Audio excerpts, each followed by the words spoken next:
కృష్ణ, మనస్సు చాలా చంచలమైనది.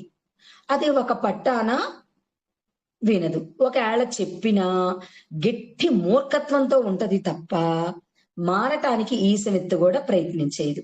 ఒకవేళ మారాలని అనుకున్నా, వీచే గాలిలాగా మళ్ళీ ఎమ్మటే గాలి వెళ్ళిపోయినట్లుగా ఆలోచన పక్కకి వెళ్ళిపోతుంది. మళ్ళీ యథాస్థితికి వస్తుంది.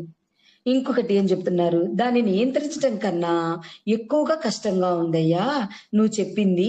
వీచే గాలి కన్నా గూడా నియంత్రించటం చాలా కష్టంగా ఉంది అని చెప్తున్నారు. ఇక్కడ భగవంతుడు ఏం చెప్తున్నాడు, చికాకు పెట్టే మనస్సు గురించి వివరించేటప్పుడు అర్జునుడు మన అందరి తరపున గూడా మాట్లాడుతున్నాడు. ఏమని అంటే, చంచలమైనటువంటి ఈ విషయం నుండి మరో విషయానికి ఎన్నో దిశలుగా పరిభ్రమిస్తూనే ఉంటుంది కదా. ఈ అల్లోల కల్లోలమైన ద్వేషము, కోపము, కామము, లోభము, ఈర్ష్య, ఆందోళన, భయము, మమకారము, ఆసక్తి, వీటిలో ఒక వ్యక్తి అంతఃకరణము ఉపద్రవాలుగా సృష్టిస్తుంది. అది చంచలమైంది.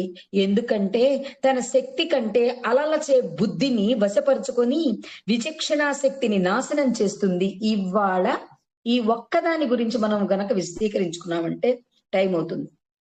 చూడండి, ఇప్పుడు చెప్పారు కదా, నిరాశ, నిస్పృహ, దుఃఖము, కోరిక, కామము, అలసట, ఇవన్నీ కూడా అలల్లాగా మనల్ని ఎప్పుడు వచ్చి తాకుతూనే ఉంటాయి.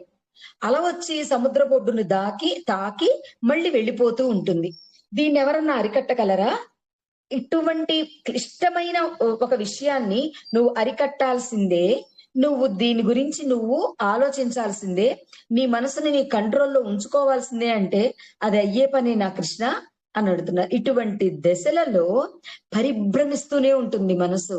అది ఇది తప్పురా తప్పురా అని చెప్పినప్పటికీ కూడా నాకు అదే కావాలి అనిపిస్తుంది. ఈ శరీరము, ఈ వాసనలు, ఈ శరీర సుఖము, శరీర స్పర్శ, వినికిడి స్పర్శ, చూపు స్పర్శ అంటే చూడటం అనమాట. ఆ చూడటంలో ఆనందం కొంతమందికి. ఏంటి, ఒకళ్ళు పోట్లాడుకుంటున్నారు అనుకోండి, అబ్బాయి ఎంత ఆనందంగా చూస్తారో, అదొక వినోదం వాళ్ళకి. మళ్ళీ అదే చూసి ఇంట్లోకి వచ్చి నవ్వుకుంటూ ఉంటారు.